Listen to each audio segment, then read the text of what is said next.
Dengan hipnoterapi itu, mulai setelah dia proses hipnoterapi, orang mengalami perubahan positif yang bermakna. Itu saya lihat mulai sebagai titik nol dalam hidup dia menjadi positif. Karena orang yang tadinya depresi, orang yang mau bunuh diri, frustasi, nggak tahu tujuan hidupnya, itu bisa merubah dia menjadi hal yang positif selanjutnya dalam langkah dia mencapai masa depannya. Saya hipnoterapi dengan si Dr. Richard. Saya diperkosa, saya dilecehkan, nggak mungkin. Karena dia tidak akan melakukan apa yang dia lakukan dalam keadaan sadar. Saat kita sudah menghilangkan waktu kebersamaan dengan anak kita, di saat umur mereka yang membutuhkan kita sosok sebagai bapak, ini nggak bisa diulang loh. Bagaimana ini akan berpengaruh pada masa depan dia. Makanya kita selalu bilang bahwa lebih baik kita membangun anak-anak yang kuat daripada nanti membereskan dewasa-dewasa yang rusak. Dok, saya jadi penasaran dan saya pengen membuktikan bahwa hipnoterapi itu ada, Dok. Saya siap. Dok, tatap mata saya, ting, gitu kan. Ayo dok, ceritakan bagaimana pengalaman masa lalu Anda. Trauma-trauma apa yang pernah Anda dapatkan? Kemarin saya diserang oleh wanita bertopeng.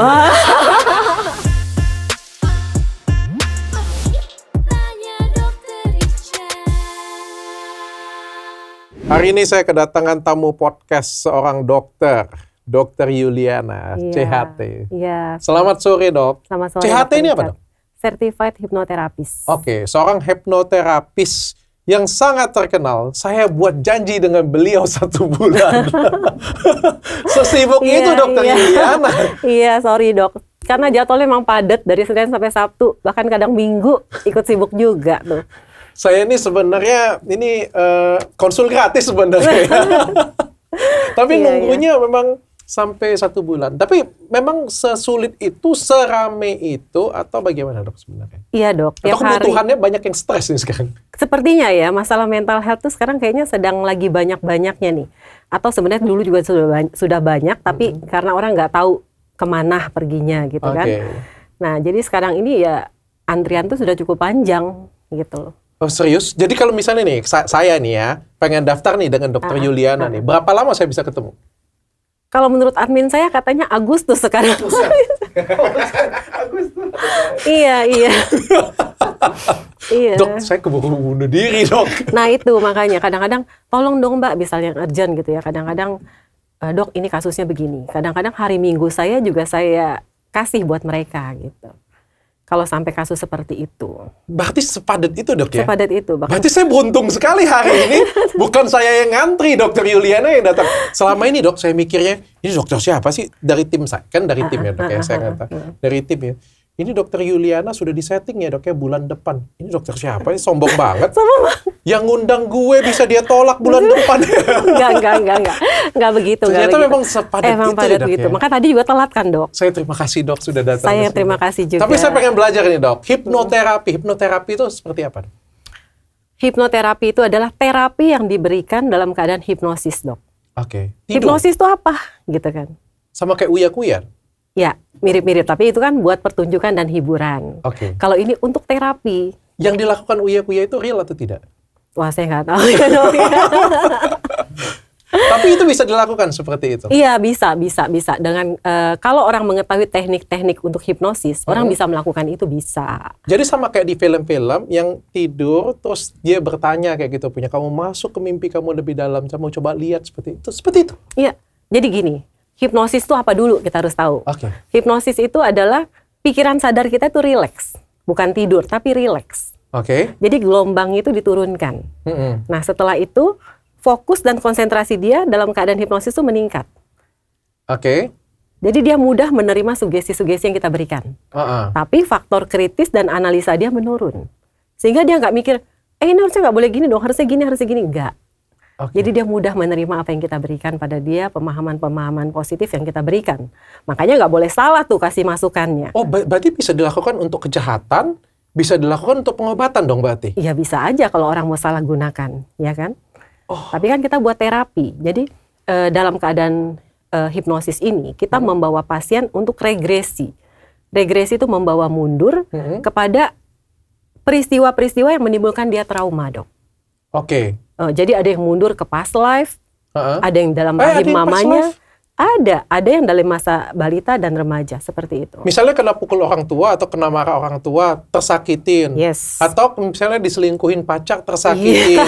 kita balik ke masa tersebut. Ya. Terus kalau dibalikin ke masa tersebut, diapain? Nah, kita bereskan di masa itu. Sehingga dia di masa itu merasa bukannya sakit hati lagi, tapi dia memahami, bisa berpikir positif, bisa mengampuni. Sehingga peristiwa itu sudah bukan suatu peristiwa yang menyakitkan lagi buat dia. Bisa seperti itu, Dok, ya? Iya. Nah, gimana caranya dia bisa menerima masalah tersebut? Contoh ya, kita ke contoh konkret saja ya. Misalnya, kena marah orang tua, atau kena putus pacar, atau diselingkuhin pacar, atau sesuatu hal menyakitkan nih.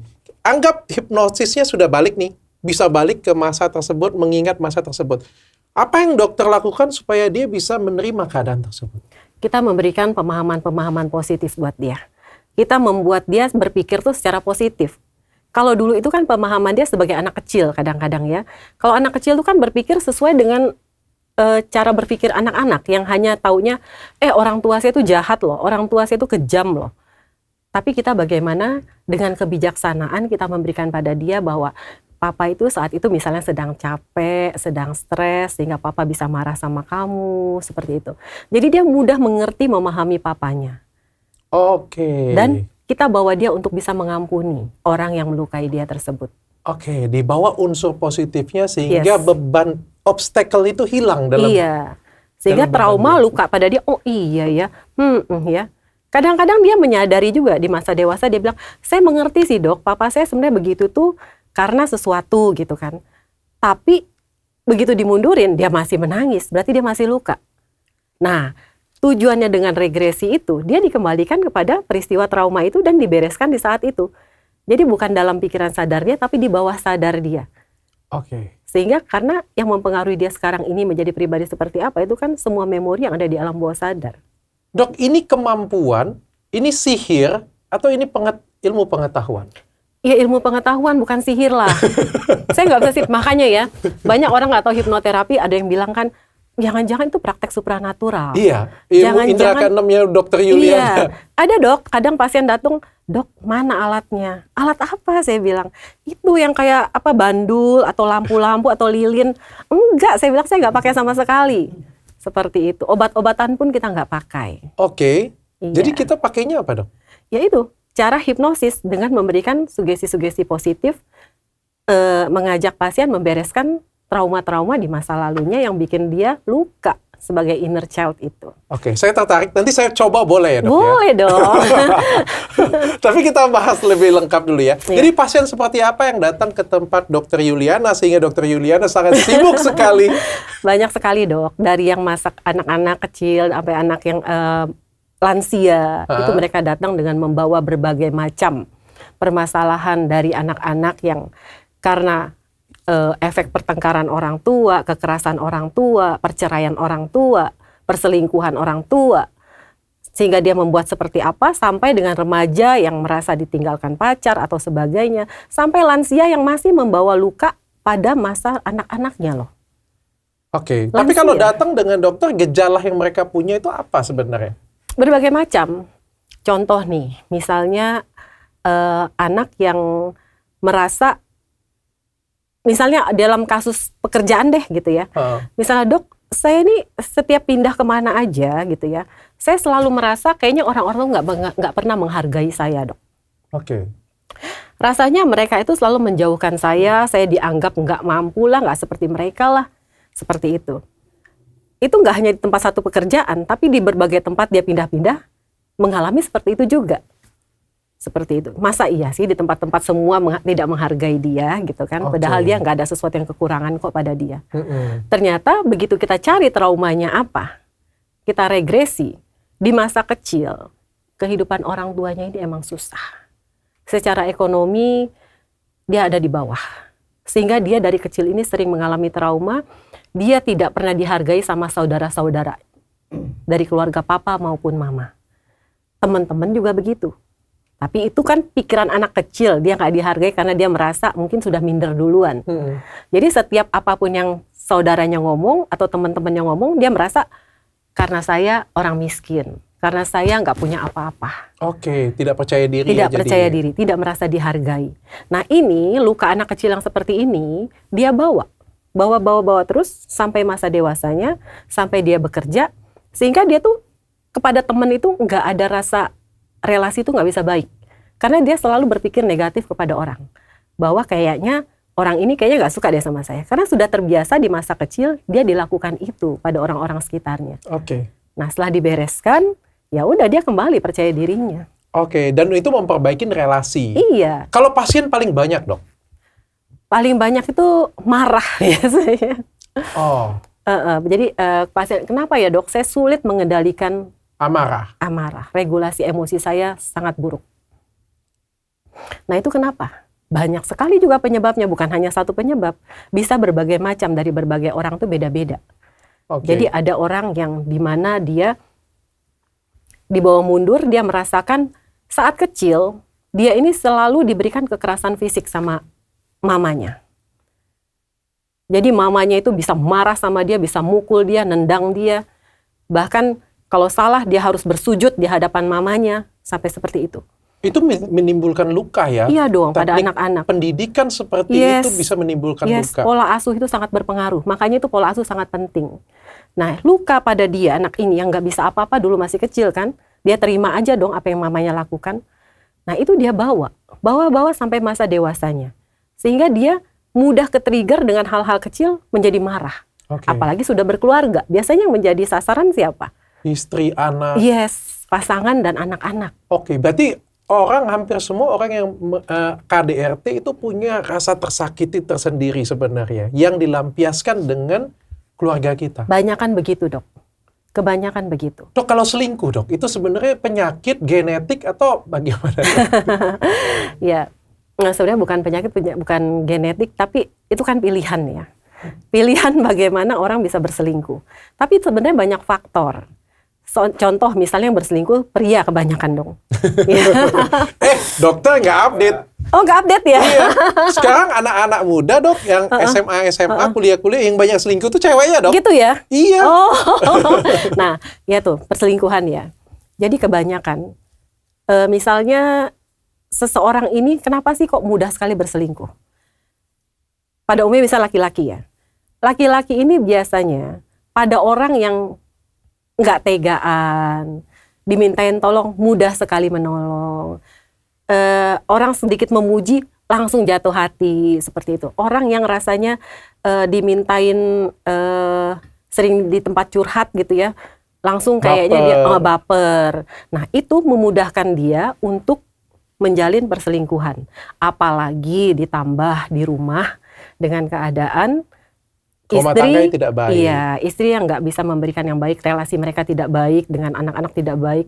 Ditambah lagi dengan trauma masa lalunya, di mana dia biasanya itu kurang mendapatkan bahasa kasih, kurang mendapatkan apresiasi di masa kecilnya. Sehingga dia merindukan apresiasi ini dari orang, harga diri dari orang. Jadi begitu ketemu seorang perempuan yang wah bisa memuji, bisa menghargai dia dengan lebih, dia akan mudah untuk jatuh hati kepada perempuan tersebut. Oke, itu banyak substansi ya. Tapi apakah faktor genetik itu menentukan juga perselingkuhan?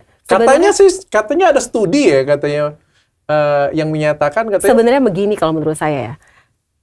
Karena gini, dia bapaknya mengalami seperti itu. Kakeknya mengalami seperti itu misalnya. Sebenarnya kadang-kadang itu yang diturunkan itu adalah trauma antar generasi yang diberikan. Jadi bagaimana si bapaknya ini juga mengalami seperti apa hubungan dari istrinya, dan dia juga tidak mendapatkan bahasa kasih dari kakeknya, sehingga dia juga nggak bisa memberikan bahasa kasih kepada anaknya. Anaknya juga rindu akan bahasa kasih, rindu akan pujian, penghargaan. Nah hal-hal ini yang memicu dia mudah sekali untuk jatuh hati kepada orang yang bisa memberikan lebih pada dia, sesuai yang dia butuhkan ini. Tapi bukan semata-mata karena kromosomnya ya? Iya, berbagai faktor banyak. Berbagai faktor banyak. Dok, kalau kisah di hipnoterapi itu cukup 1 kali atau butuh beberapa kali? Pada umumnya yang datang ke saya itu cukup 1 kali sudah banyak terbantu mereka, sudah mengalami perubahan positif. Tapi kalau misalnya kadang ada seseorang yang dia sendiri belum bisa fokus untuk mengikuti sesi ini, kadang-kadang dia terlalu kayaknya, dok saya ini nggak bisa konsen deh dok, nggak bisa fokus deh. Atau misalnya dia karena disuruh sama pasangannya, atau karena dia terpaksa disuruh orang tuanya, itu lebih sulit untuk mengalami proses hipnosis ini. Jadi oke, sekarang kamu mengalami ini, nah nanti lain kali kamu berikutnya datang, kamu sudah siap ya. Benar sih, sesi kedua dia udah lebih siap, karena dia sudah mengerti manfaat hipnoterapi ini buat dia seperti apa. Oke, berarti 1 kali hipnoterapi butuh waktu berapa lama, Dok? Bisa 2-3 jam, Wow, bahkan kadang 3 jam lebih. cukup lama ya. Lama. Pantas dokter berarti 1 hari berapa pasien, Dok? Maksimal 3. Oh, Karena gini loh, kita wawancara aja, Heeh. interview pasien seperti ini, anamnesa, itu bisa 1,5 jam. Oke. Proses hipnosisnya lagi, ya itu, sisanya. Dok, kalau hipnotis itu sama seperti di film nggak ya? Kita bisa mencari tahu kayak keadaan sekitar untuk mencari tahu pencuri atau perampokan atau pembunuhan tersebut, mereka ulang seperti itu bisa juga, Dok. Maksudnya mencari Kan gimana? kalau misalnya kita ada di film-film ini, mohon maaf ya, kalau ada di film-filmnya di hipnoterapi kayak gitu, dia masuk, selamin, ada apa di sekitar kamu kayak gitu punya lihat. Jadi mereka ulang supaya mengatasi masalah tersebut, termasuk juga melihat apa yang tidak terlihat pada saat itu. Itu memungkinkankah? Enggak. Tidak ya? Tidak. Itu hanya ada di film ya? Iya, di film dong. Karena di sana ini kita membawa dia apa yang dia alami saat itu gitu loh. Yang ada terekam di memori bawah sadar dia. Yang Oke. sebenarnya yang dia alami inilah yang menimbulkan luka buat dia. Jadi nggak bisa tiba-tiba kelihatan semuanya yang dia nggak ada di memori dia bisa kelihatan, nggak mungkin. Oke.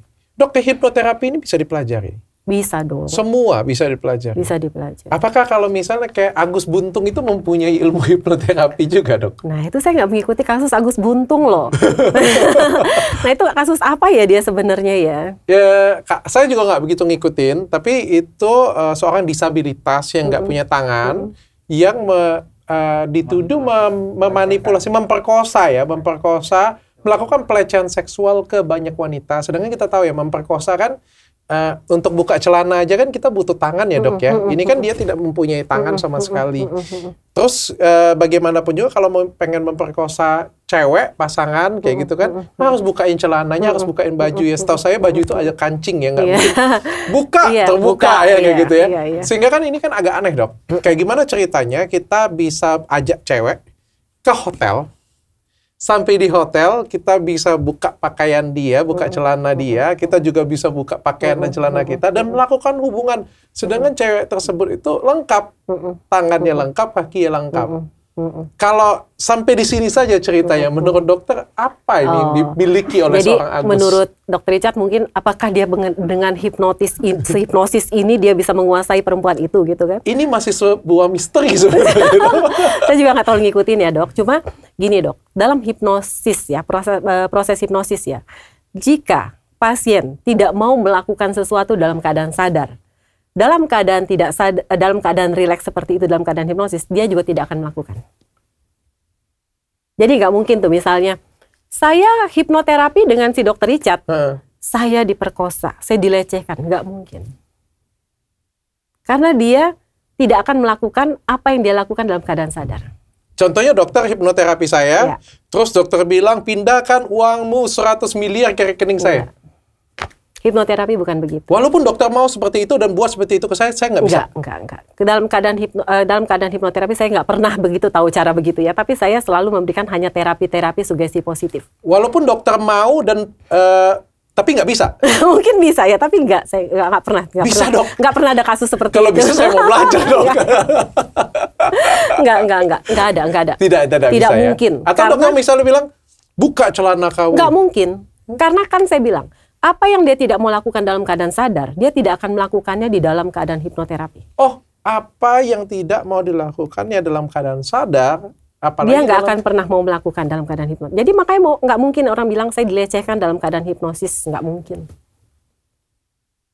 Oke. Gitu. Melakukan hal yang tidak semestinya pada keadaan hipnosis itu juga tidak mungkin. Tidak mungkin. Misalnya kita dihipnosis untuk melakukan kejahatan kepada orang lain. Nggak mungkin kalau menurut saya. Tapi nggak tahu ya kalau dengan ilmu yang tingkat apa dewa ya saya nggak tahu. Dalam keadaan hipnoterapi yang saya pelajari itu nggak ada tuh seperti itu. Oke, berarti hipnoterapi yang benar hanya untuk memberikan terapi kepada pasien dengan memberikan sugesti-sugesti positif sehingga pengalaman traumatis yang pernah dia lalui itu bisa beres, dia merasa nyaman dengan jika dia mengingat peristiwa itu lagi dia sudah merasa nyaman. Oke, bagaimana kalau hipnotis yang lain, Dok? Apakah itu juga dipelajarin? Enggak, atau saya nggak tanya pelajari. kayak gini, Dok ya. Hipnotis membuat orang tidur dan berkata jujur. Ya, kita langsung ngomong aja seperti teman saya kebetulan, Uya Kuya kan tidur dari api ya, tidur. Terus ditanya-tanyain, bisa jawab dalam keadaan tidur. Iya, bisa. Sebenarnya bukan tidur. Saya tidak tanya itu real atau tidak, Iya. tapi ilmunya ada atau tidak. Iya, ada. Tapi bukan tidur. Ingat, hipnosis itu pasien bukan tidur. Tapi faktor sadar dia rileks.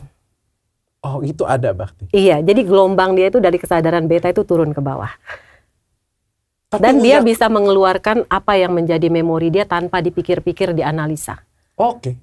Jadi dia bisa mengungkapkan trauma-trauma yang dia alami itu apa. Berarti yang dilakukan Uya Kuya atau teman-teman yang lain itu sangat memungkinkan. Bisa jadi. Tapi Uya Kuya cuma butuh waktu nggak sampai setengah jam, Dok. Lama banget sampai 3 jam. Nah itu, saya nggak tahu. Saya nggak mempelajari hal-hal yang seperti itu yang buat entertain. Saya nggak pelajari. Saya hanya mempelajari proses hipnosis dan untuk hipnoterapi. Tapi itu memungkinkan, Dok ya. Tapi itu memungkinkan. Dok, kalau misalnya kita dirampok atau dicuri dalam keadaan katanya dihipnotis, apakah itu memungkinkan? Katanya ditepuk bahu tiba-tiba, aku nggak tahu nih tas aku ada di mana. Apakah itu adalah hipnotis? Nah itu ilmu apa nggak tahu ya, saya nggak tahu pakai ilmu apa, tapi dalam hipnoterapi harusnya nggak bisa. Tidak bisa. Kalau hipnoterapi ya, tapi mungkin kadang-kadang itu mungkin dia dalam keadaan yang pikiran sadarnya juga nggak terlalu fokus. Orang mungkin bisa melihat ini orang Dr. Richard nih kayak lagi banyak pikiran nih, kayak lagi galau nih, sehingga mudah dia berikan janji-janji palsu. Nih kamu nanti kalau ini ya kamu bisa mendapatkan uang lebih loh. Dengan uang harta kamu segini kamu bisa mendapatkan lebih lagi.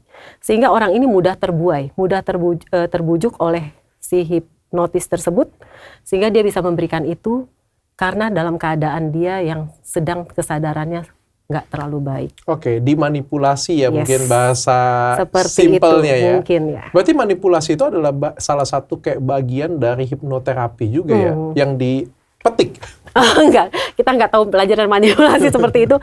Yang kita tahu adalah bagaimana kita membawa pasien kepada proses induksi untuk membawa dia keadaan hipnosis sehingga kita bisa masuk ke pikiran bawah sadarnya, menembus pikiran sadar ini dan masuk kepada peristiwa-peristiwa yang menimbulkan dia trauma. Hanya itu saja.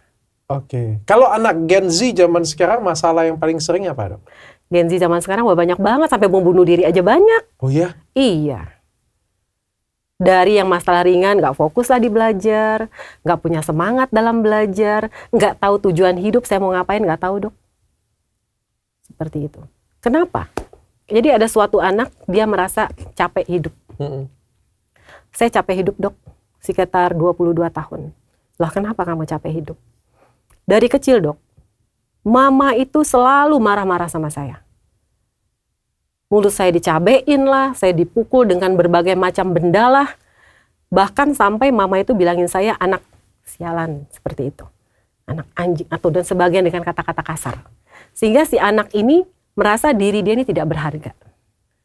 Bahkan mamanya ini sering ribut dengan papanya, bahkan sering membuat kemaluan, misalnya berantem dengan tetangga, dengan apa, sudah nggak punya malu si mama. Jadi anak ini merasa dia malu dengan orang. Dia pun merasa diri dia tidak berharga. Sehingga di masa dewasa dia, saat dia kuliah, dia kerasa nggak punya semangat. Sehingga dia akhirnya putus kuliah. Dia pikir ngapain juga saya kuliah? Buat siapa saya banggain? Keadaan rumah tangga saya seperti itu, papa mama. Itu yang terjadi. Sehingga dia merasa capek hidup, Dok, buat apa saya hidup? Rumah tangga papa mama berantem terus, ribut terus. Saya selalu dibilangin anak yang nggak berguna. Seperti itu. Dan itu masuk ke dalam alam bawah sadarnya bahwa saya adalah anak yang tidak berguna. Oke, tapi itu bisa diperbaiki dengan hipnoterapi. Iya, bisa. Dok, kalau misalnya kejadian itu di awal, Dok. Misal kayak seperti ini. Misal saya punya anak. Saya punya anak, dalam perjalanannya kan kita sebagai orang tua kan tidak ada yang sempurna, Dok ya. Pasti kita ada menyakitin anak kita. Entah itu dengan emosinya kita mukul anak kita atau memberikan hukuman yang sedikit berlebihan.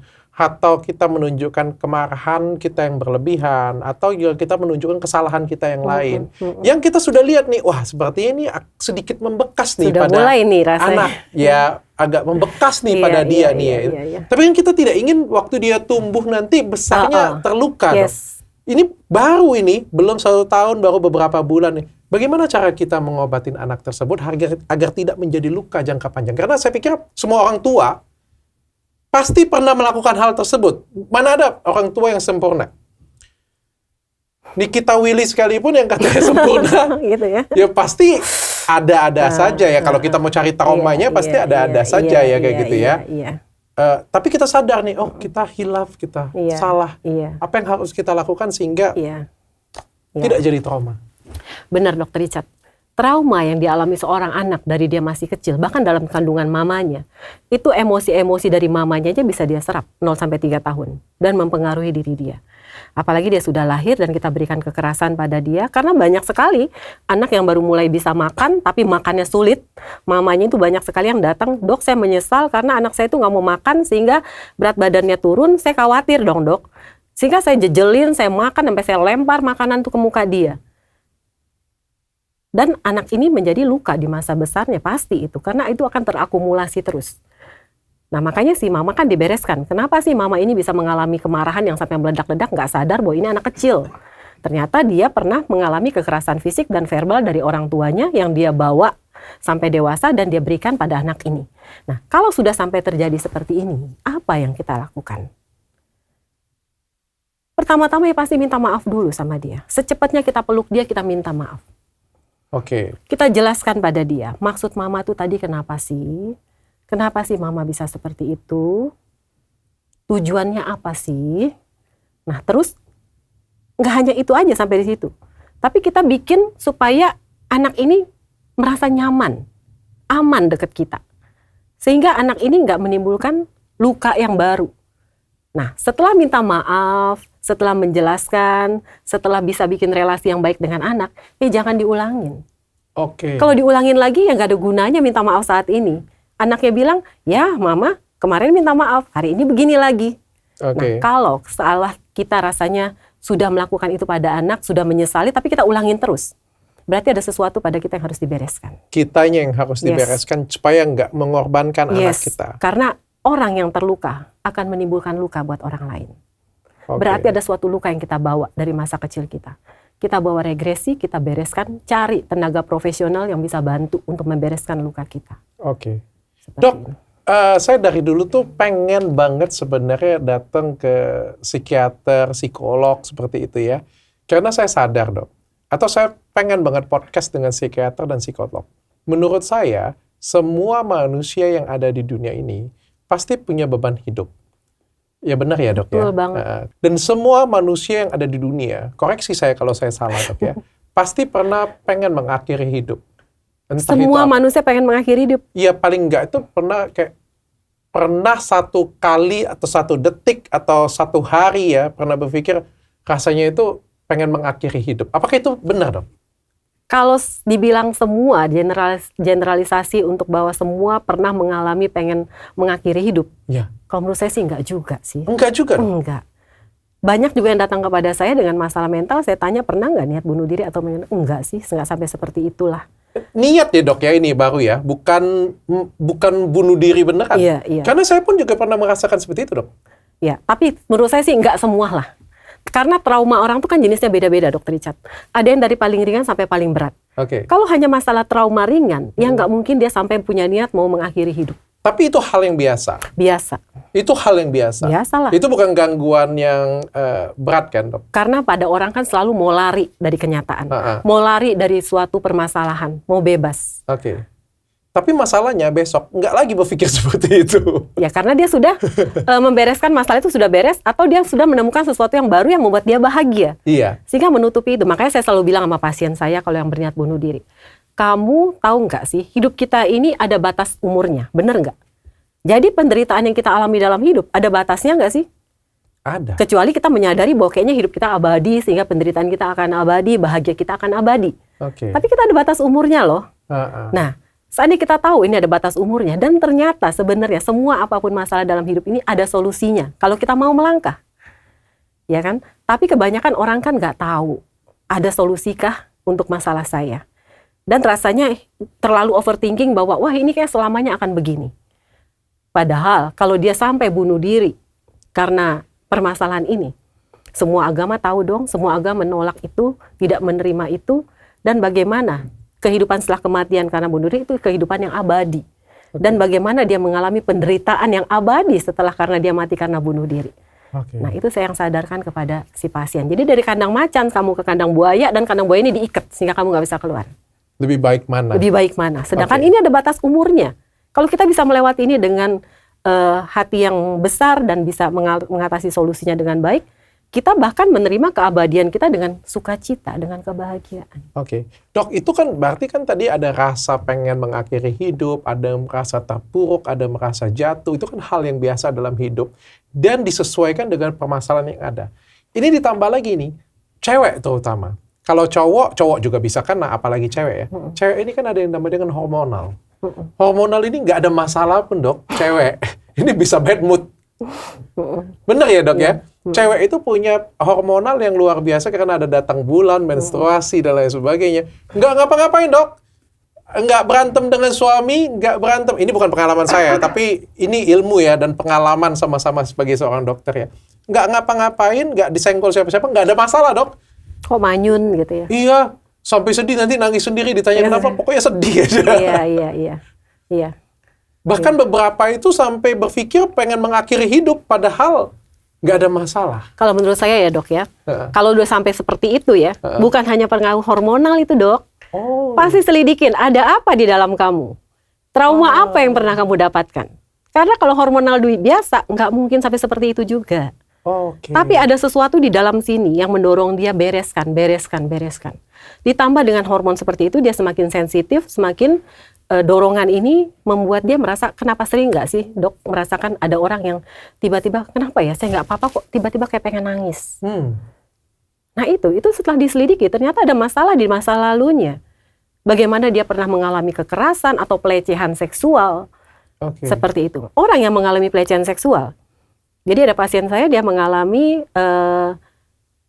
mudah minder, nggak percaya diri kalau harus di depan umum. Begitu dimundurkan ke masa lalunya, ternyata dia pernah mengalami pelecehan seksual dari omnya. Sehingga dia merasa diri dia ini kotor, diri dia ini tidak berharga. Nggak pede. Kayaknya orang-orang bakal tahu deh apa yang pernah saya alami. Sehingga ini dibawa sampai masa dewasa dia, dan dia merasa tidak percaya diri. Seperti itu. Jadi kalau misalnya mengalami permasalahan hormonal dan merasa sampai mau bunuh diri, pasti ada sesuatu penyebab lain di samping hormonal tersebut. Dok, saya jadi penasaran dan saya pengen membuktikan bahwa hipnoterapi itu ada, dok. Boleh dicontohkan ke saya? Nggak semudah itu. Kan saya bilang, prosesnya lama. Apa hal yang sesimpel apa yang bisa dilakukan ke saya, dok? Saya siap. Nggak bisa. Tidak bisa. Apalagi dalam keadaan dilihat seperti ini, Dr. Richard juga dalam keadaan tidak rileks. Itu nggak semudah itu. Saya bukan kayak yang dipertunjukkan atau hiburan yang, dok, tatap mata saya, ting, gitu kan. Nah, kan tidak seperti itu. Nah, kan, ayo dok, ceritakan bagaimana pengalaman masa lalu Anda. Trauma-trauma apa yang pernah Anda dapatkan? Kemarin saya diserang oleh wanita bertopeng. Enggak semudah itu dok. Makanya saya bilang juga pada pasien-pasien yang datang, kamu kira hipnoterapi itu apa? Apakah tinggal ting, kamu langsung berubah? Enggak, saya bilang, saya jelaskan tentang hipnoterapi. Jadi makanya lama, proses wawancaranya aja 1,5 jam. Sehingga pasien juga mengeluarkan semua apa yang menjadi permasalahan. Seperti anamnesa kita sebagai dokter. Dok. Jadi nggak bisa dilakukan untuk saya backdate, balik dok, kayak gitu. Saya pengen nanti kita ada sesi khusus buat Dr. Richard. Asal Dr. Richard punya niat dan mau terbuka pada saya. Saya mau terbuka, saya nggak ada masalah. Nanti kita lakukan. Tidak dilihat dok dalam proses hipnoterapi ya. Itu one on one. Nggak boleh ada mamanya atau siapanya, nggak boleh. Kenapa? Jadi defense ya kita ya. Iya. Kalau ternyata yang menimbulkan masalah dia. Yang menimbulkan trauma dia. Saya nggak mau mereka dengar. Nah, dan ada suatu peristiwa yang memalukan. Ada suatu peristiwa yang, wah kalau dia bocorin kemana-mana, gawat saya. Nah itu. Sedangkan kalau dengan hipnoterapisnya, Saya kan tulis bersifat pribadi dan rahasia. Jadi ini nggak bakal keluar kemana-mana. Wah, ini saya tiba-tiba berpikir, ini agak bahaya dok ya, kalau dilakukan oleh dukun cabul ini jadi bahaya dok. Waduh, dukun cabul lagi. Jadi kayak ada dok, seorang yang dia korban perselingkuhan dari seseorang yang sangat terkenal di Indonesia. Oke, ulang dulu kalimatnya tadi dok.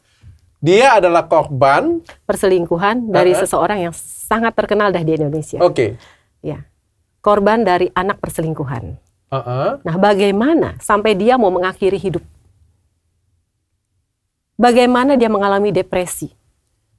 Bagaimana dia merasakan hidup ini untuk apa? Sampai dia juga nggak mau menikah. Karena dia takut nanti mendapatkan orang tua yang seperti, suami yang seperti orang tuanya. Oke. Sehingga ini dibereskan, dan dia baru merasakan bahwa, oh iya ya, ngapain saya fokus ke situ yang sudah nggak bisa dirubah. Dia kan sebagai anak. Bagaimana supaya saya bisa menjalani hidup dengan lebih baik? Oke. Dok, kalau misalnya, mohon maaf dok, saya pengen tanya ya, tadi dokter bahas seperti itu punya. Kalau misalnya LGBT ini kan ada yang berbicara bahwa LGBT ini adalah varian normal yang dari lahir sudah memiliki ketertarikan seksual seperti itu. Ada juga yang mengatakan bahwa LGBT ini terjadi karena ada luka di masa lampau yang membuat dia orientasi seksnya berbeda. Saya nggak bahkan bahas LGBT itu karena apa. Tapi ketika LGBT ini kan menjadi sesuatu hal yang, apa ya, saya bilang ya, tidak baik di masyarakat, terutama di Indonesia ya dok ya. Kalau misalnya di luar negeri kan mungkin ada yang sudah bisa menerima ya. Di Indonesia tidak baik. Saya datang nih ke tempat dokter nih. Apakah itu bisa disembuhkan? Nah itu. Pertama, apakah dia punya niat untuk sembuh? Apakah dia menikmati LGBT-nya? Pertama, apakah karena dia disuruh orang tuanya atau siapa yang mengharapkan dia berubah? Terutama ada niat buat dia untuk sembuh. Dan pada umumnya yang datang kepada saya, karena kan informed consent tulis, harus ada niat sendiri. Pada umumnya yang datang ke saya itu karena niat dia sendiri. Dan ternyata begitu dibawa regresi ke masa lampaunya, benar dok, yang perempuan itu karena kurang kasih sayang dan perhatian dari ibunya. Jadi ada seorang anak perempuan yang datang, dia merasakan masuk dalam LGBT ini, begitu dimundurin, ternyata di masa kecil, mamanya itu saat dia dari kecil, mamanya sudah sakit, nggak bisa memberikan perhatian, mengurus dia, sehingga papanya pun sibuk dengan pekerjaannya. Jadi dia ini sering merasa kesepian, sendirian, dia nggak pernah merasakan kasih sayang ibu, dia melihat teman-temannya sering dipeluk, disayangin mamanya, dia nggak pernah. Diantar sekolah juga nggak pernah sama mamanya. Begitu masa SMA, dia mendapatkan suatu teman dalam lingkaran LGBT. Teman ini memberikan perhatian pada dia, dikasih barang-barang mewah, dikasih perhatian, kasih sayang, sehingga dia terbawa. Karena dia merindukan sosok perempuan yang bisa mengasihi dia. Oke. Dan dia masuk ke dalam circle tersebut. Oke. Nah, itu kita harus bereskan di situ. Tapi bisa dibereskan? Ada yang bisa, ada yang enggak. Makanya kalau misalnya dia hanya karena disuruh orang tuanya, itu lebih sulit. Tapi kalau niat dia, saya mau dok, itu bisa banget. Oke, dok, ini ada dua substansi ya, saya bahas satu-satu ya. Bagaimanapun juga kan ada kenikmatan yang mereka nikmatin. Saya nggak tahu karena kebetulan saya tidak LGBT, tapi kan kalau saya tanya dan saya wawancara orang LGBT, baik homoseksual ataupun lesbian, mereka kan punya kenikmatan sendiri pada saat berhubungan seksual. Dan ini kan, dan ketika cowok dengan cowok misalnya, saya suruh, misalnya saya bilang, kenapa nggak dengan cewek itu? Mereka sendiri nggak ada nafsu sama sekali. Iya pasti. Ya, ketika berbicara, kita konkret ketika di hipnoterapi, kita berusaha memperbaikin masa lampaunya. Ini orang tua yang punya anak mungkin ya di rumah sana, bawa ke dokter ini atau ke dokter hipnoterapi, diperbaikin masa lampaunya. Tapi kan dia sudah mencoba. Mencicip ini kan sesuatu hal yang berbeda dengan yang belum pernah mencicip, dok. Mencicip narkoba dengan tidak mencicip narkoba itu berbeda. Saya nggak pernah cicip narkoba, sehingga saya bisa ngomong, apa sih itu ketagihan? Nggak ada lah kayak gitu punya. Beda dengan orang yang sudah ketagihan. Orang yang sudah melakukan hubungan seksual sesama, itu kan mungkin punya ketagihannya sendiri ya. Ini kan menjadi penyulit dalam penyembuhan ini. Apakah bisa disembuhkan atau tidak bisa walaupun sudah menjadi ketagihan sendiri bagi mereka? Atau nikmat sendiri bagi mereka. Kan dia sudah merasakan nikmatnya dengan sesama jenis. Iya. Tapi dia belum merasakan loh nikmatnya dengan lawan jenis. Nah, itu pemahaman-pemahaman yang kita berikan kepada dia, bagaimana kerinduan dia sebenarnya dalam melakukan dengan sesama jenis ini, karena sebenarnya kerinduan dia pada sosok laki-laki yang bisa memberikan kasih sayang kepada dia. Oke. Dan kita berikan pemahaman bahwa antara laki dan laki-laki itu kan seperti bukan gembok dengan kuncinya. Sehingga pemahaman itu perlahan-lahan akan mempengaruhi dia. Makanya tergantung bagaimana pemahaman sugesti positif yang kita berikan saat dia dalam keadaan hipnosis tersebut. Sehingga setelah dia kembali ke lingkungannya, dia harus mulai meninggalkan semua atribut-atribut yang membawa dia kepada LGBT. Termasuk dekor-dekor ruangannya, pertemanannya, baju-bajunya. Kadang kan mereka punya baju-baju khusus ya, khas ya.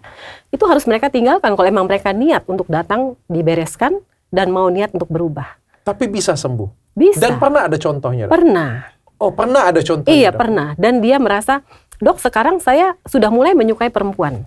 Oke. Kan dia selalu memberikan testimoni, saya minta. Oke. Jadi dia bilang, dok saya sekarang sudah mulai menyukai perempuan. Dan merasa kalau melihat laki-laki, jijik rasanya. Oh, oke. Berarti itu sudah perbaikan ya, Dok Iya, ya? karena sugesti positif yang kita berikan pada dia. Dok, kalau misalnya orang tua yang di rumah sana, mungkin ada anak-anaknya kan zaman sekarang ada anak yang dititipin ke tempat orang lain ya, anak-anak yang disodomin seperti itu punya ya. Kan kita khawatir ya dengan orientasi anak-anak kita ya. Nggak mungkin kan kita tanya dengan anak kita yang sudah disodomi, nah gimana orientasi seks kamu kalau mungkin masih terlalu kecil dia ya. Tapi pengen mencegah supaya anak ini tidak menjadi predator ke depannya. Bagaimana caranya? Kita tahu kasus sodomi pada anak kita. Ya kita berikan pemahaman dong pada anak ini. Itu nggak baik, itu nggak boleh, itu menyakitkan, itu bukan yang layak dilakukan. Sehingga si anak ini merasa itu bukan sesuatu yang wajar. Justru kita kasih sugesti bahwa itu sesuatu hal yang salah. Iya, itu yang salah, itu nggak wajar, nggak benar itu. Itu bukan sesuatu kita yang tutupi dok ya? Bukan dong, kita harus jelaskan pada dia sehingga dia sadari, oh harusnya itu nggak boleh, bukan begitu harusnya. Sehingga anak ini nggak membawa hal itu sampai masa dewasa dia. Emang pernah sih ada orang yang mengalami pelecehan di masa kecilnya, pelecehan seksual dari seorang laki-laki, dan dia akhirnya membawa dia ke trigger untuk menjadi LGBT. Okay. Nah, tapi bagaimana kita sebagai orang tua langsung aware, langsung kasih tahu dia bahwa ini nggak baik nak ya. Ini adalah dilakukan oleh orang yang tidak baik, tidak benar kepada kamu. Jadi menurut dia itu suatu yang salah. Di sini dia sudah masuk bahwa nggak boleh melakukan itu, nggak baik melakukan itu. Oke, berarti kita sebagai orang tua juga sebenarnya harus terbuka bukan untuk menutup-nutupin hal tersebut ya.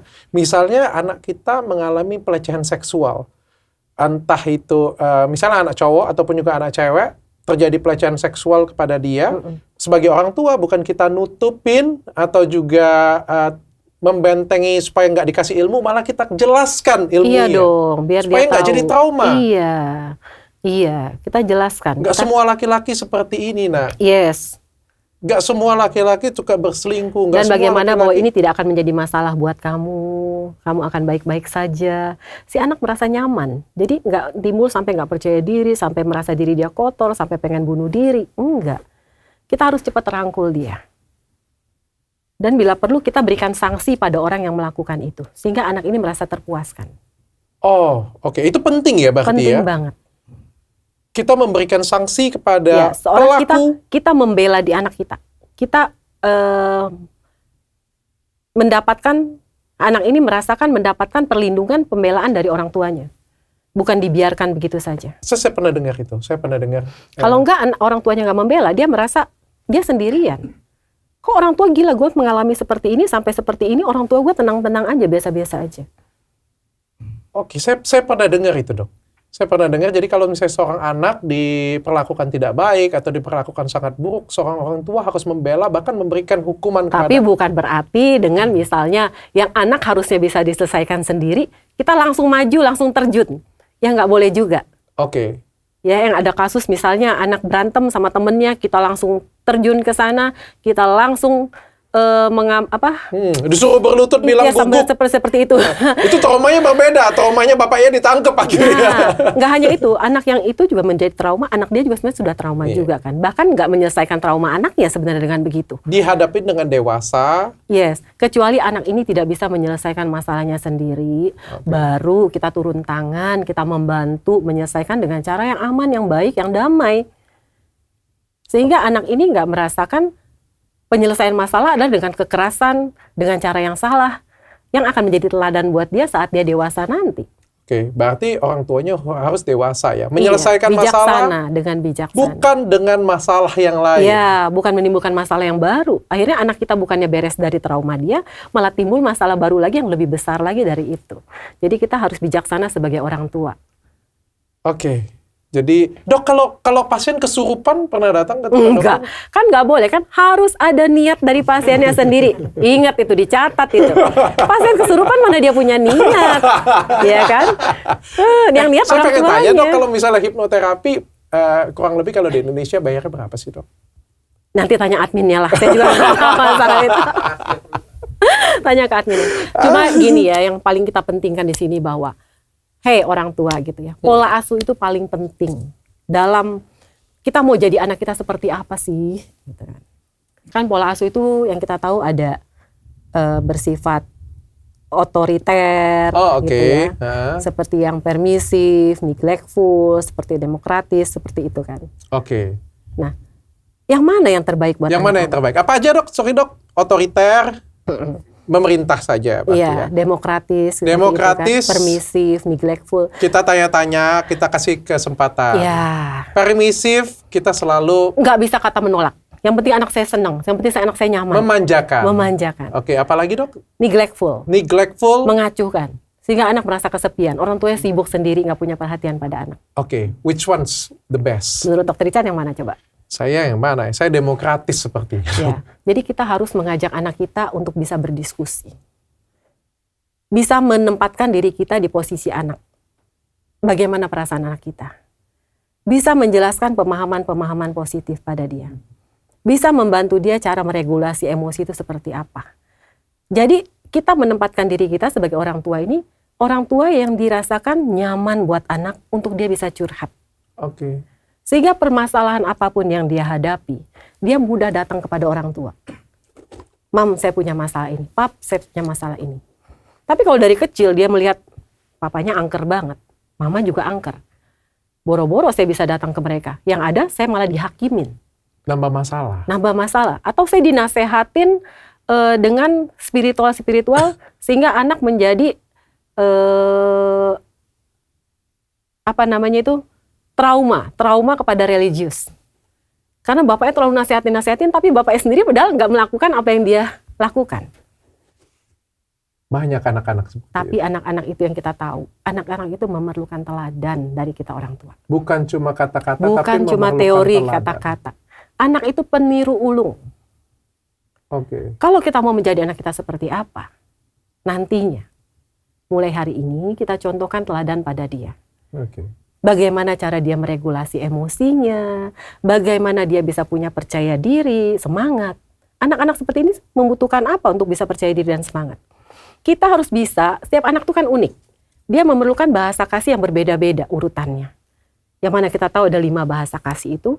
Bagaimana kita bisa memberikan pada anak ini sesuai dengan porsi yang dia mau. Dan kita membuat relasi kita nyaman, aman, sehingga anak itu mudah berekspresi, mudah curhat, mudah menceritakan segala sesuatu kepada kita dengan rasa nyaman dan aman. Sehingga dimanapun kita ditempatkan, dia selalu ada ikatan batin kepada kita. Kalau ada suatu hal apa, dia selalu berpulang kepada kita. Oke. Dok, kalau media sosial sendiri kita harus kasih nggak sih dengan anak-anak? Karena ini kan membingungkan ya. Di satu sisi kita tahu bahwa media sosial ini toksik ya. Tidak baik. Saya yang dewasa aja, saya lihat media sosial suka sakit kepala ya. Sangat toksik sih, apalagi saya ngelihat akhir-akhir ini media sosial sangat toksik sekali ya. Tapi di satu sisi, anak-anak zaman sekarang kalau nggak pegang gadget, apa jadinya? Anak-anak kalau nggak mengetahui keterbukaan, teknologi, dan lain sebagainya, ya... FOMO. nggak ada skill juga ya, karena itu salah satu skill yang sangat dibutuhkan untuk di zaman sekarang ini. Kapan sih yang terbaik kita memberikan sosial media atau handphone kepada anak?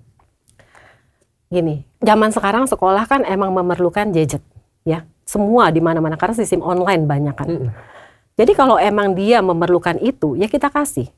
Tapi kita juga harus ada batas waktu seberapa lama nih anak boleh main dengan gadget. Karena sebagaimana kita tahu seperti sekarang Gen Z ini kan hidup di era digital. Iya. Ya kan? Apa-apa dengan era internet. Sehingga dia merasa dengan era internet ini dia menjadi nggak mau FOMO seperti itu kan ya.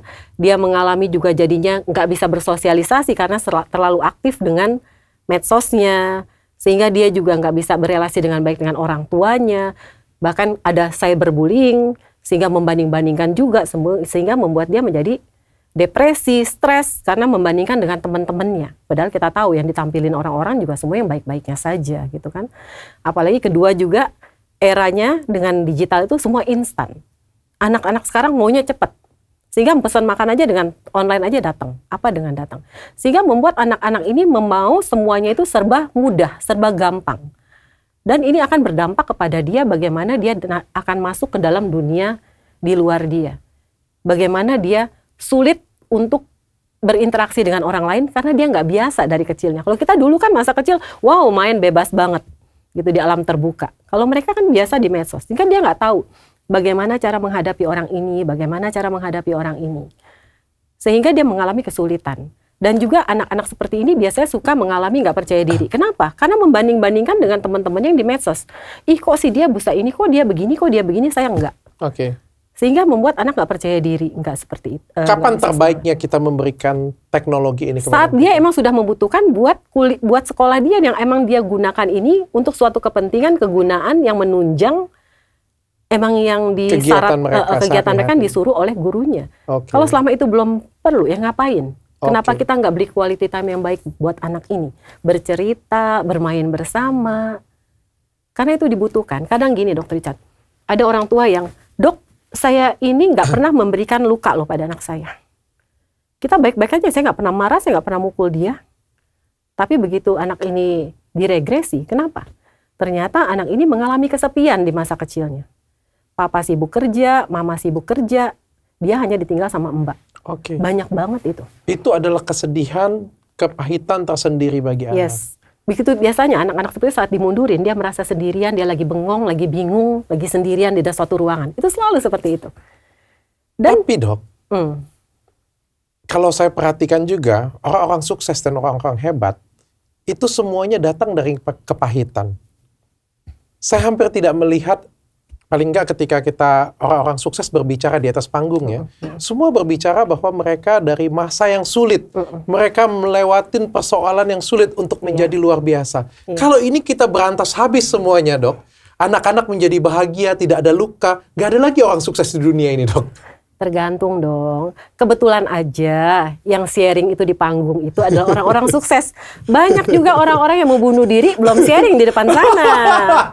Iya Lebih kan? banyak yang mana Lebih banyak yang mana? Coba kita survei dulu. Lebih banyak yang mau bunuh diri ya. Kalau si anak ini menjadikan suatu kepahitan yang dia alami sebagai cambuk. Sebagai yang seperti bola dibanting ke bawah langsung melambung ke atas. Dia akan menjadi orang yang sukses di depannya. Tapi kalau anak ini dengan kepahitan yang dia alami, dia menjadikan itu saya tidak ada gunanya, saya tidak berdaya, saya anak yang tidak bisa sukses di depannya, kata-kata dari orang tuanya, kekerasan fisik, hinaan dan sebagainya. Menjadi dia semakin down, semakin masuk ke dalam lagi. Berarti tergantung sifat dan penerimaan orangnya ya dok? Nah, dan seperti itu juga dan bagaimana juga mungkin dia menemukan lingkungan-lingkungan yang bisa membawa dia bangkit. Diri kita dan lingkungan amat sangat penting. Iya, kan 5 orang terdekat kita menentukan siapa kita. Saya ngitung dulu 5 orang terdekat saya. Ini. Kebetulan saya nggak mau dekat dengan mereka. Tapi benar sih, karena saya salah satu tipe orang yang ketika dikatakan jangan, pasti akan saya lakukan. Ketika saya, misalnya kayak gini, saya dulu kan pengen jadi dokter ya, karena saya pengen jadi orang kaya. Ya itu emang fakta. Dokter tuh pasti kaya ya. Ya, dulu kan saya orang miskin, Dok. Saya orang miskin banget. Saya pengen jadi dokter karena di image saya, dokter itu kaya. Pada zaman pada tahun 2003 itu saya mau jadi dokter, 2002, 2003. Saya mau jadi dokter. Saya pengen jadi dokter karena saya pengen kaya. Karena orang tua saya miskin banget. Lalu keluarlah tes pengujian bakat. Saya isi, keluar. Nggak cocok jadi dokter. Tapi justru itu, ya. Dan sebenarnya dia nggak salah. Dia nulis itu sebagai pengusaha dan sebenarnya dia sangat tidak salah. Tepat, benar. Sangat tepat. Kalau saya ngelihat diri saya, ya saya tepatnya jadi pengusaha. Makanya sekarang dokter pengusaha. Betul, tidak salah. Tapi pada waktu itu, andai kata dia ngomong itu tepat, mungkin saya nggak jadi dokter. Oh gitu? Ketika dia ngomong itu tidak tepat, malah saya ingin membuktikan kepada dunia, saya bisa jadi dokter. Itu ada kepahitan sendiri itu di masa kecilnya. Oh ya? Iya. Kadang-kadang karena merasa diri tidak dihargai misalnya ya, atau sering didapatkan kekerasan verbal, fisik dari orang tua atau siapa orang-orang yang terdekat dengan kita, itu kadang-kadang membuat kita atau pernah dihina sama orang. Nah mungkin itu. Nah itu membuat kita mau membuktikan, hey, gue nggak seperti yang lu ngomong, lu lihat ya, gue seperti apa nanti. Jadi itu membuat di alam bawah sadar kita mengatakan bahwa kamu buktikan. Kalau orang bilang kamu nggak bisa, kamu buktikan kamu bisa. Tapi kan itu positif, Dok. Positif. Oke. Berarti penerimaan saya tetap bisa positif ya, tergantung ya? Iya bisa, tapi tergantung. Makanya apa yang ditantanginnya. Kalau ternyata yang ditantanginnya negatif, terus dilakukan gimana? Oke. Iya kan? Misalnya Dokter Richard, kamu nggak bakal bisa membunuh orang. Wah, saya lakukan. Saya buktikan bahwa saya bisa. Kan? Nih. Ngawat begitu kan? Mau orang nggak bisa begitu gitu loh. Tapi bagaimana setelah dengan kebijaksanaan kita dari lingkungan-lingkungan yang kita lihat, itu akan mempengaruhi cara kita memandang dan memutuskan segala sesuatu. Tapi itu berarti bisa jadi positif ya, karena saya nggak mendapatkan dari orang tua saya baik-baik saja, orang tua saya tidak mendidik saya dengan sangat baik. Tapi saya akuin pada waktu SD, saya kan bukan anak yang berpenampilan menarik. Saya juga punya cacat di kaki saya punya vitiligo di kaki saya, satu kaki, tentu saja saya dibully pasti di sekolah. Saya punya gigi juga kosong di tengah, jadi saya sering dibully, saya juga nggak ganteng, saya juga nggak pintar di sekolah juga, sehingga memang waktu di sekolah saya rentan dibully ya, rentan dikatain, seperti itu ya. Tapi itu yang membuat, mungkin seperti yang kata dokter tadi. Mau membuktikan kepada mereka, siapa saya. Nanti lu lihat ya gue nanti gitu loh rasanya. Oke. Sekarang lu boleh deh hina gue, nanti lu lihat gue siapa. Sehingga itu menimbulkan semangat pada seorang Richard kecil. Saya harus sukses, saya harus menjadi orang yang terpandang. Sehingga saya tidak dilakukan seperti ini lagi kepada orang. Sehingga kekurangan saya ditutupi oleh kelebihan-kelebihan saya. Oke, berarti tergantung cara kita memanage suatu masalah tersebut untuk menjadi kekuatan yang baru. Bersyukur juga kan Dokter Richard bilang, papa mama saya tidak memberikan kekerasan fisik, tidak memberikan kekerasan verbal, tapi memberikan parenting yang baik kalau menurut Dokter Richard ya. Nah mungkin ini kan menjadi Dokter Richard ini cara berpikirnya menjadi positif. Hal negatif itu menjadi penyemangat, bukan menjadi trauma. Karena kan seperti pasien-pasien saya banyak yang di masa kecil dia dihina orang, dia dibully orang, dia menjadi orang yang pemarah, nggak percaya diri dan sebagainya. Seperti itu. Tapi Dokter Richard karena ada bimbingan, arahan dari orang tua, sehingga keputusan yang Dokter Richard ambil dari hinaan itu menjadi yang positif. Oke, paham dok. Seperti itu. Terima kasih Dokter Yuliana sudah datang dan sudah. Kapan nih saya bisa dihipnoterapi? Saya tuh penasaran sih bahwa ilmu itu benar-benar ada nggak sih? Ada atau tidak dan sebagaimana? Dengan hipnoterapi itu orang justru mulai setelah dia proses hipnoterapi, orang mengalami perubahan positif yang bermakna. Itu saya lihat mulai sebagai titik nol dalam hidup dia menjadi positif. Karena orang yang tadinya depresi, orang yang mau bunuh diri, frustasi, nggak tahu lagi mau ngapain habis ini, nggak tahu tujuan hidupnya, bawaannya marah-marah, posesif, itu bisa merubah dia menjadi hal yang positif selanjutnya dalam langkah dia mencapai masa depannya. Oke, terakhir dok, kalaupun saya mau datang ke dokter dan dokter bersedia mengobatin saya, ada satu hal yang menurut saya nggak tahu ini hal yang positif atau ini penyakit bagi saya, dan istri saya juga selalu katakan ke saya bahwa kasihan saya ini menderita. Saya punya otak yang agak berisik. Saya punya kepala yang berisik, yang selalu buat saya nggak bisa diem. Saya selalu melompat-lompat, jadi ngelihat sesuatu, kerjakan, saya bisa kerjakan yang lain, saya balik lagi ke sini, saya kerjakan lagi yang lain. saya bisa ingat, wah masalah ini saya belum selesai kerjakan ya. Pebisnis lah dok ya saya ngomongnya. Tapi kepala saya sangat berisik sekali. Ide baru keluar. Rasanya nggak bisa diem. Nggak pernah. Iya. Rasanya waktu itu sayang banget. Kalau dibiarkan sedikit aja rasanya ini waktu ini berharga banget nih. Betul sekali dok. Masalahnya ini berisiknya parah sekali. Berisiknya parah sekali sampai istri saya bilang tidak ada ketenangan dalam hidupmu.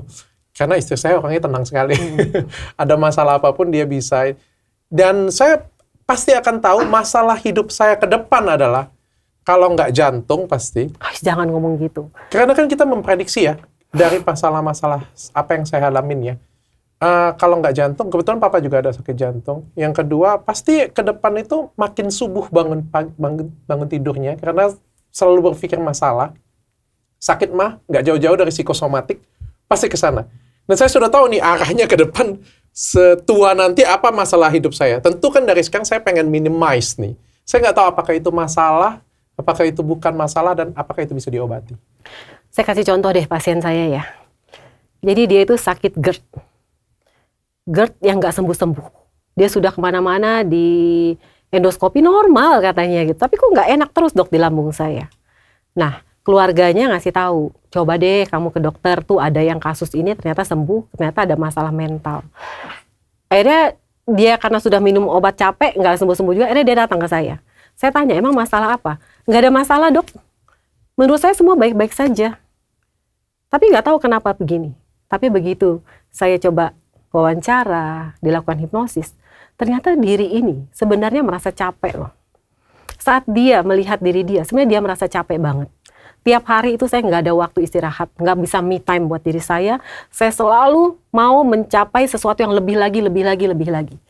Ternyata ya benar, di masa kecil dia sering mendapatkan hinaan dari orang-orang yang dia sayangi, yang dia tidak pernah dihargai, tidak pernah diapresiasi.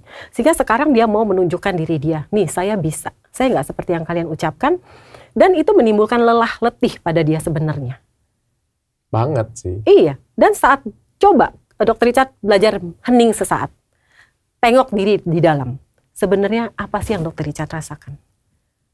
Kita bisa menangis loh. Kenapa saya secapek ini? Kenapa saya nggak bisa tenang dalam menjalani hidup? Kenapa saya mau lebih lagi?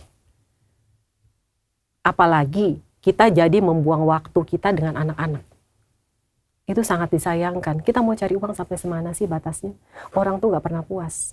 Tapi Dr. Richard, saat kita sudah menghilangkan waktu kebersamaan dengan anak kita, di saat umur mereka yang membutuhkan kita sosok sebagai bapak, ini nggak bisa diulang loh. Bagaimana ini akan berpengaruh pada masa depan dia?